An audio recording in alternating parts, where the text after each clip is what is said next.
Hello dear, good evening everyone. Welcome to channel for job. आप लोग के लिए यहाँ पर प्रीवियस ईयर क्वेश्चन चलाया जा रहा है जो CDP और EBS का है। इसमें अधिक से अधिक एक्सप्लेन के साथ आप लोग को देने की कोशिश कर रहे हैं ताकि आप लोग का कंसेप्ट है जो तैयार हो जाए यहाँ पर क्वेश्चन करने के लिए। ओके, यहाँ पर देखेंगे हमारा 61 आ गया। EBS का जो है जो 2015 सितंबर का क्वेश्चन है। ओके, यहाँ पर देखेंगे गाइज 61 है। पर्यावरण अध्ययन की एक शिक्षिका निम्नलिखित कारणों से अपनी कक्षा का प्रारंभ कुछ समय प्रश्न पूछते हुए करती है। सबसे कम प्राथमिकता वाला कारण कौन सा हो सकता है?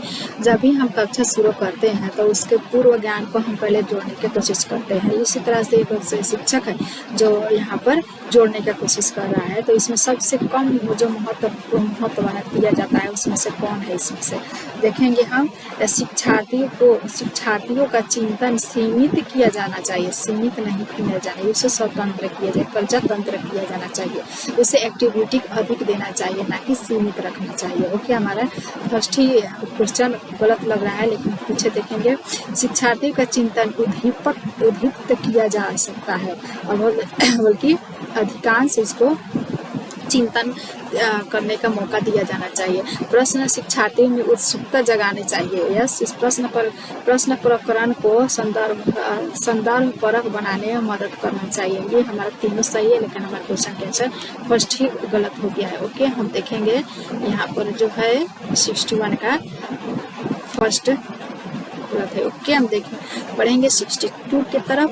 और किस क्रियाकलाप के लिए समूह बनाते हुए सामाजिक अध्ययन के शिक्षक को चाहिए कि वह सभी प्रतिभागियों की सहभागिता और सहयोग सुनिश्चित करे कि लड़के लड़कियों के समूह अलग अलग हो या उनके अंकों के अनुसार समूह बनाए या केवल 2 समूह बनाए और प्रत्येक में बहुत से विद्यार्थी हो।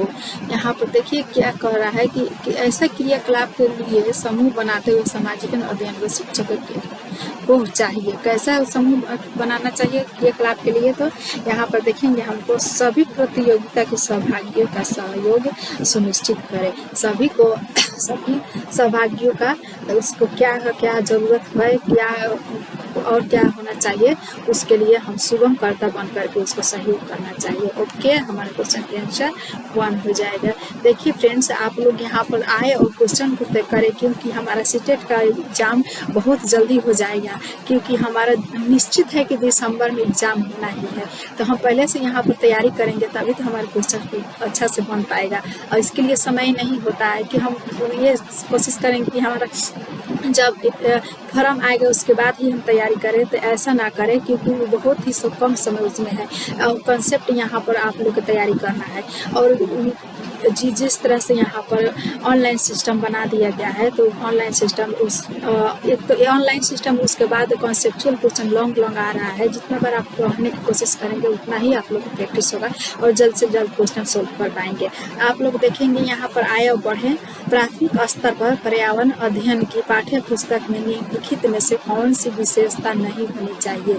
यहाँ पर एनिमिलेट भी करने का कोशिश कीजिए। यहाँ पर देखिए कि कौन सा हम इसमें छोड़ देंगे, नकारेंगे। यह प्राकृतिक और समाज सांस्कृतिक परिवेश को एकीकृत तरीके से प्रस्तुत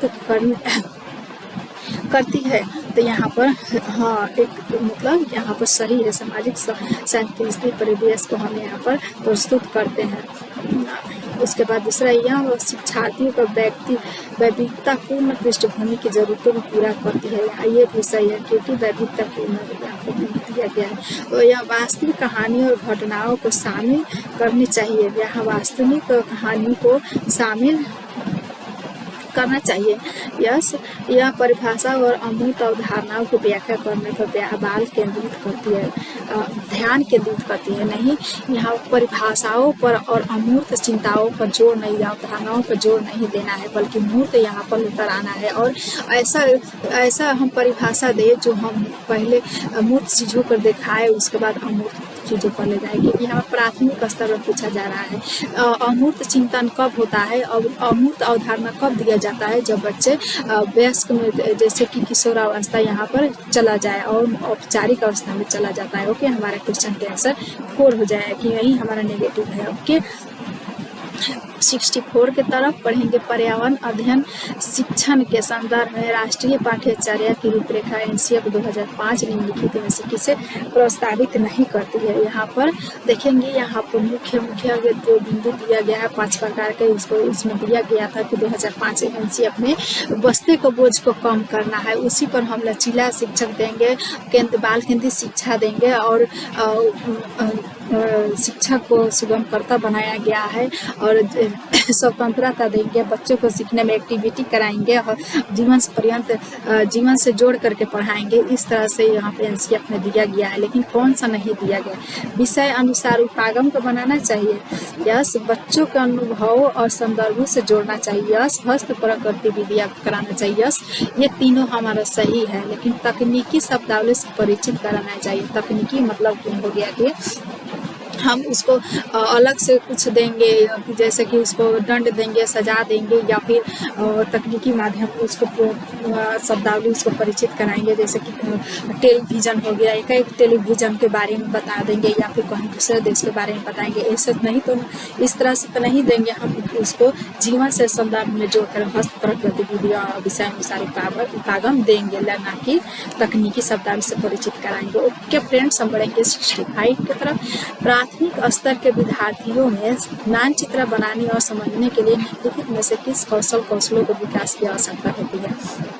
प्राथमिक स्तर जो 1 से 5 तक है, शिक्षार्थियों को मानचित्र बनाने के लिए समझने और निम्नलिखित में से कौन सा यहाँ पर कौशल को विकास करना चाहिए।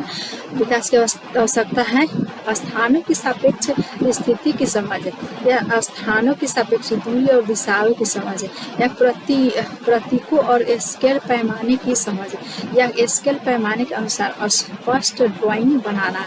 तो यहाँ पर देखेंगे फ्रेंड्स कि यहाँ पर दिया गया है कि पैमाने का स्पष्ट ड्राइंग नहीं बन सकता है, क्योंकि हम स्केल पैमाने के अनुसार उसको स्पष्ट नहीं देना है, बल्कि वो टेढ़ा मेढ़ा भी हो तो चल सकता है, क्योंकि प्राथमिक स्तर का बच्चा है, उसको सिखाया जा रहा है, ना कि उसको निर्देश और दिया जा रहा है। ओके, यहाँ पर स्थान सापेक्ष दिशा समझाना है, उसको दूरी बताना है, समझाना है। ओके, यहाँ पर देखेंगे कि प्रतीकों और स्केल पैमाने की समझ बतानी है, ना कि उसको स्पष्ट बताना है। तो हमारा डी हमारा गलत हो जाएगा।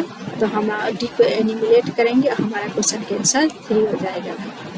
66 की तरफ प्राथमिक कक्षाओं में पर्यावरण अध्ययन पढ़ाने के लिए निम्नलिखित में से कौन सा उद्देश्य से संबंधित नहीं है। प्राथमिक स्तर में 1 से 5 तक बच्चे जो होते हैं, उसमें कौन सा स्तर को नहीं अपनाना चाहिए। भौतिक और सामाजिक परिवेश के प्रति संवेदनशील विकसित करना, ऐसा होना चाहिए।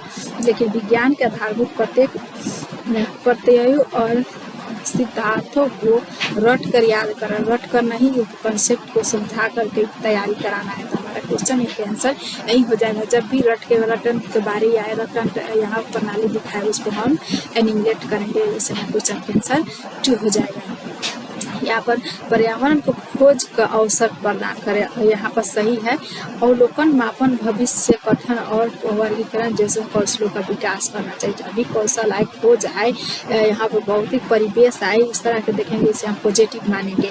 और जब भी रटन का प्रणाली यहाँ पर आए, उसके हम नेगेटिव मानेंगे। तो यहाँ पर नेगेटिव पूछा जा रहा है, तो नेगेटिव हम बताएंगे। ओके, यहाँ पर देखेंगे 67 की तरफ पर्यावरण अध्ययन की प्रवृत्ति निम्नलिखित का समर्थन नहीं करती।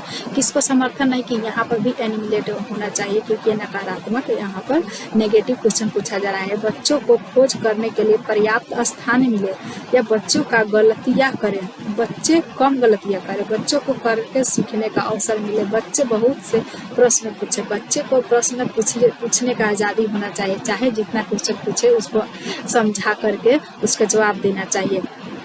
यहाँ पर देखेंगे कि बच्चे कम गलतियाँ करें। क्यों भाई, क्यों कम गलतियाँ करें? जब बच्चे अधिक से अधिक गलतियाँ करेंगे तभी तो अधिक से अधिक सीखेंगे।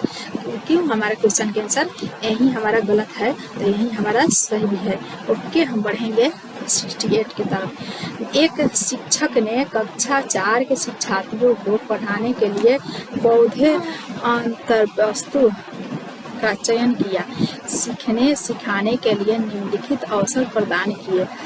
उसको समूह में पत्तियों का संग्रह करना चाहिए, या पत्तियों का आकार, स्वरूप और अन्य विशेषताओं पर चर्चा करनी चाहिए, या फिर